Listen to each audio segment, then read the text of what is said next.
আমরা আজকে কারণ বাজারের খুচরা এবং পাইকারি দোকানগুলো পরিদর্শন করলাম। বিশেষ করে আমরা দোকানদারদের সাথে আলাপ করে প্রত্যক্ষভাবে জানতে পারলাম মানে ভোজ্য তেল সয়াবিন ব্যতীত অন্য কোনো পণ্যের কোনো সংকট নেই এবং এই বছর গত বছরের তুলনায় কিছুটা কমতির দিকে আছে। আমরা দেখেছি যে সয়াবিন তেল যে পরিমাণে আপনার চাহিদা সেটা তারা মেটাতে হিমশিম খাচ্ছেন। এটা আমাদের বুঝতে হবে যে রমজানে অতিরিক্ত চাহিদা থাকে, স্বাভাবিকের তুলনায় রমজানে চাহিদা বৃদ্ধি পায়, যে কারণে আবার এক শ্রেণীর মানে আমাদের ওখানে যেটা দেখা গেল, যেমন একজন ক্রেতার নামে আপনার 20 লিটার উনি লিপিবদ্ধ করে রেখেছেন, একজন খুচরা দোকানদার। তো যিনি একসাথে 20 লিটার ক্রয় করেন উনিও বাজারে কিছুটা সংকট সৃষ্টি কারণ হতে পারেন। আমরা মনে করি সকল মানুষের দিকে তাকিয়ে আমরা যুক্তিসঙ্গত পরিমাণ যেটা আমার প্রয়োজন তার অতিরিক্ত আমরা ক্রয় করব না এবং বাজারে সংকটের যেটা যদি থাকে সেটাতে আরও এটাকে মানে বাড়িয়ে দিব না। অন্যদিকে আমরা আপনারা কি বলে পাইকারি দোকানদের সাথেও কথা বললাম।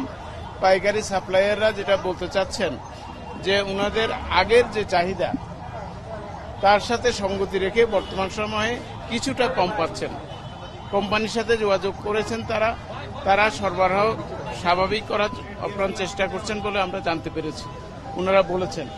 তথাপি পাইকারি পর্যায়ে বা উপরের সরবরাহ পর্যায়ে কোনো ধরনের সংকট আছে কিনা প্রকৃতই এটা জানার জন্য আমাদের একটু সময়ের প্রয়োজন হবে।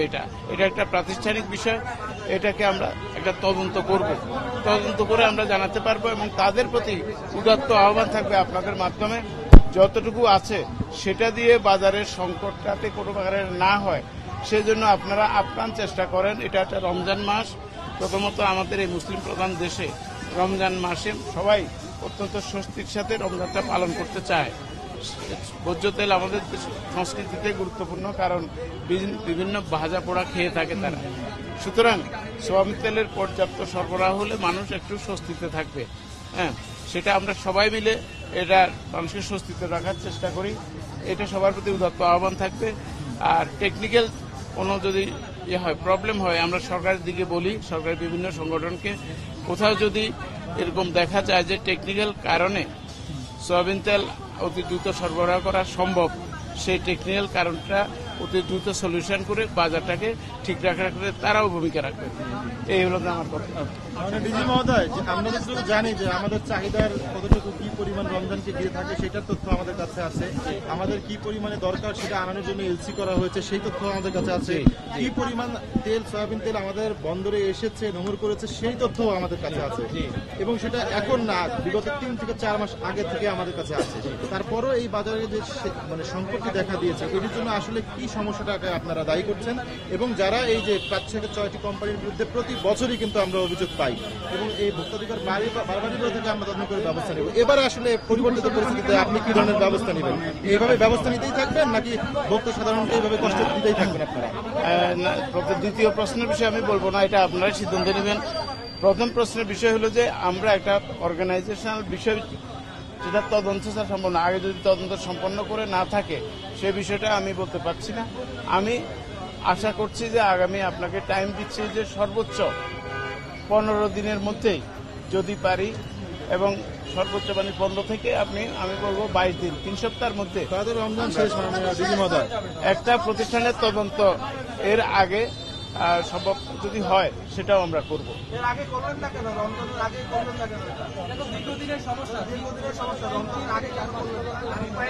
রমজান যেটা হয় নাই এ বিষয়ে আমার কোনো মন্তব্য নাই, আমরা তদন্ত এখন করব। 26 তারিখে আপনি বলছেন, কোম্পানিগুলো বলছে 26 তারিখের পর থেকে তেলের কোনো সংকট থাকবে না এবং আপনাকে বলছে আপনাকে ওয়াদা করে দিয়ে গেছে ওইখানে মিটিং এ। আপনি এখন তো দেখলেন তেলের সংকট, তাহলে এই কোম্পানিগুলোর বিরুদ্ধে এখন কি অ্যাকশন নেবেন আপনি? আচ্ছা, প্রথম কথা হলো যে ওয়াদা যেটা তারা দিয়েছেন আমরা শুনেছি, আপনারা শুনেছেন। এখন ওয়াদা যদি কেউ দিয়ে পালন না করে তাদেরকে আপনারা কি বলেন?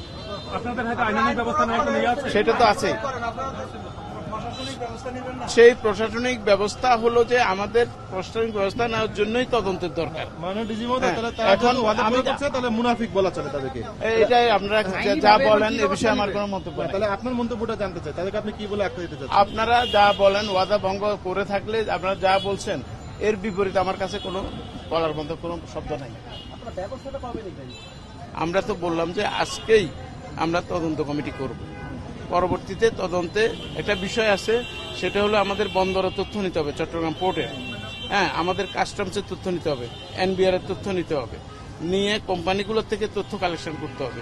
এই সবগুলোকে অ্যাসিমিলেশন করে তারপরে আমরা তদন্তের ফাইন্ডিংসটা তৈরি করব। তার সবাইকে বুঝতে পারছেন আমাদের কোনো তদন্তের দিন ধরে চট্টগ্রাম যেতে হয়, যাওয়া আসায় কমপক্ষে 4 দিন দরকার। যাওয়া, তদন্ত করা, আসা কমপক্ষে এর বেশিও লাগতে পারে। এর পরবর্তীতে একই সময় প্যারালালি আমরা এনবিআর এবং অন্যান্য কর্তৃপক্ষের তথ্য নিব এবং কোম্পানির তথ্য নিব। যেগুলো আজকে দেখলাম এগুলোর সাথে মিলাবো, মিলিয়ে আমরা যা পাই সেটা আপনাদেরকে আমরা করব। এখন আপনারা মিলে কেন অভিযান চালাচ্ছেন? তেল মিলগুলোতে না, মিলে আমরা অভিযান চালিয়েছি। আমরা গত সপ্তাহের আগে 15 দিন আগে চালিয়েছি, তখন মিলে তাদেরকে প্রোডাকশনে দেখেছি এবং কোনো ধরনের লুকায়িত দ্রব্য তখন আমরা পাইনি। দিনের মধ্যে আপনাদের এই তদন্তের রিপোর্টটা আসবে। আমি তো বলছি, খেয়াল করেন না, সম্ভবত 15 থেকে 22 দিন বলেছি, একটু খেয়াল করবেন। তাহলে কি রমজানের তেল থাকবে? এই যে আজকে গেলাম, এটাও একটা করণীয় বলি না। এখন না, ভোক্তাদের মানে একটা যখন প্রতিষ্ঠানের বিরুদ্ধে তদন্ত করতে হয় আর ব্যক্তির বিরুদ্ধে তদন্তের একটা পার্থক্য আছে। এই আপনাকে যদি আমি দায়িত্ব দেই, মনে করেন, না, উনার কথার উত্তর দেই, উনাকে যদি একটা প্রতিষ্ঠানের বিরুদ্ধে দায়িত্ব দেই, আপনারাও এর থেকে কম সময় পারলে তো আমার ভালো কথা, আপনি কোনো উপায় দিলেন, আমি চাই না। ওই উত্তরটা দিয়েছি আমি, এই উত্তরটা অন্য কোথাও। কি ভোক্তারা তেল পাবে না ন্যায্য মূল্যে? ভোক্তারে তেল পাবে না আমরা বলি নাই, আমরা বলছি যেই ক্রাইসিসটা হয়েছে এ বিষয়ে তদন্ত করব। আর যে তেলগুলো এখন আছে সাপ্লাই লাইনে, এগুলো অবশ্যই পাবে না। এই যে বাজার যে নিয়ন্ত্রণ আসছে না, এটা কি ভোক্তা অধিদপ্তরের দুর্বলতা কি মনে হচ্ছে? ভোক্তা অধিকারের দুর্বলতা কিনা, এই যে বাজার নিয়ন্ত্রণ আনতে পারছেন না? না, তেলের যে বাজারটা নিয়ন্ত্রণ, না, বাজার যেই আপনি দেখছেন, বাজার বলতে বৃহৎ বাজারতে 101টা পণ্য আছে।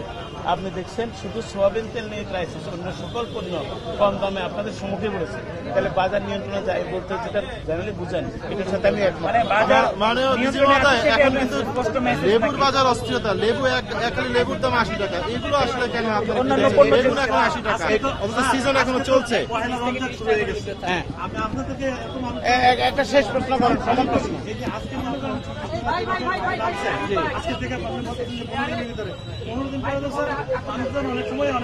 ভাই আমাদের প্রশ্নের উত্তর দেন, আপনাকে বলি, আপনি শুনেন। হ্যাঁ, আপনি টেলিভিশনে বলেন।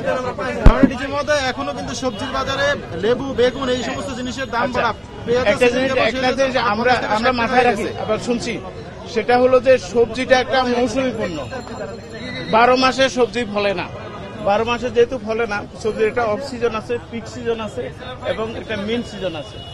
এই মুহূর্তে আমরা যতটুকু দেখেছি এটা হলো যে ফেব্রুয়ারি মাস, এই গ্রীষ্মে লিমিটেড সবজি পাওয়া যায়। যেহেতু চাহিদার তুলনায় সরবরাহ কম, এটা বাজার নিয়ন্ত্রণে বাস্তবতা একটা কাজ করে। অভাব নেই, সরবরাহে কোনো ঘাটতি নেই, সরবরাহে কোনো ধরনের আপনি কোনো বাজারে গেলে পণ্য পাবেন না এরকম নেই। না, এটা আমি পণ্যের বলছি। দাম আমরা নিয়ন্ত্রণ করতে পারি। হ্যাঁ, পণ্যের দাম, আচ্ছা একটু কাইন্ডলি আপনার টমেটোর কেজি কত এখন? 40 টাকা, 20 টাকা, আর 20 এবং 40-এর মাঝে 30 বলি। টমেটো পিক সিজনে যখন আমরা বলি তখন কততে খাই আমরা? 120-40 যায়। তাহলে টমেটোর দাম ঠিক আছে। আলুর দাম, ফুলকপির দাম কত এখন? একটা পিস 60 টাকা। 5 দিন আগে, আমি আজকের কথা 5 দিন জিজ্ঞেস আগে করি। যে বেগুন 50 টাকা ছিল, 5 দিন পরে এমন কি সরবরাহ ঘাটতি করলো যে এখন এটা পাইকারি পর্যায়ে এটা আমি এই কথা দিতে পারবো না, এটা দিতে পারবো। আমি যেটা বলছি, এই যে ফুলকপি কত পিস এখন? 60 টাকা 50 টাকা হবে। আমি বলি এখন কত? আমি রমজান পড়লো বলি নাই। পণ্যের দাম যেভাবে আপনারা বলছেন, কিছু পণ্য এরপরে অ্যাভেলেবেল আছে, যেটা বলছেন অ্যাভেলেবেল আছে। রমজানের পণ্যের কথা বলছি, মৌসুমী পণ্য তো এক জিনিস, রমজানের পণ্য এক জিনিস। রমজানের, বেগুন, আচ্ছা আমি বললাম লেবু, যেটা এগুলো রমজানের যেগুলো আছে, যেগুলোর সরবরাহ কম আছে, সেগুলোর যৌক্তিকভাবে কিছু দাম বাড়ে, এটা বাজারের নিয়ম। হ্যাঁ, এটাই হলো কথা। আর উনি যেটা বলছেন ওইটা হয়তো জানেন না, ফুলকপি দিয়ে মানুষ বড়া বানায়, ফুলকপি দিয়ে মানুষ কি বলে এটা ইফতারের পাকুড়া বানায় ইত্যাদি বানায়। ফলে উনি যেটা বলছেন তার সাথে একমত।